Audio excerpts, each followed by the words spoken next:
A very good morning to you, Leanne, for what promises to be a very interesting and insightful visit by the President to this metro, which has been identified as the epicenter of this virus in this province with over 600 cases. This morning, like you said in your intro, the President will arrive here in Livingstone Hospital. The press briefing is supposed to start at 10:30. He will then do a walkabout here in the hospital and then go to the stadium. But I think in terms of health in the Eastern Cape, it's been a really interesting week. On Tuesday, we saw the MEC of the Minister of Health coming to the province to also provide an oversight visit, perhaps happier than he was from his last visit, even saying that he was pleased with some of the strides the province is making to try and fight this virus. To date, they've employed over 800 nurses. More PPEs have gone out to the province. But also on the flip side, Leanne, we also did see in the same province, in this metro, certain clinics and certain hospitals also protesting again over the issues of PPEs. There were certain hospitals where nurses were tested.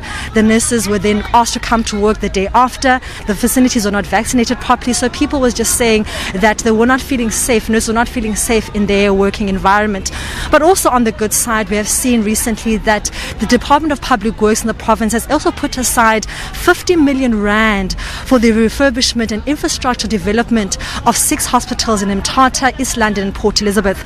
Now 5 million of that money, Leanne, will go to this metro because, like I said earlier on, this is the epicenter of the virus. So 5 million rand will go to making sure that the hospitals here in PE are up to standard, because these hospitals will be the hospitals that COVID-19 patients will be placed in. So we are looking forward to hearing exactly what the President is going to say, above all what the Premier is going to say, what strides have they made, because we also did see earlier this week a case saying that people from the Western Cape that had come into the province were actually tested positive are currently not being traced. We're not sure exactly where they are. And there was a lot of huge media backlash about, were these people tested, when were they tested, how were they allowed inside the province, and why were they not traced, their contacts taken, and then also isolated to make sure the virus doesn't spread.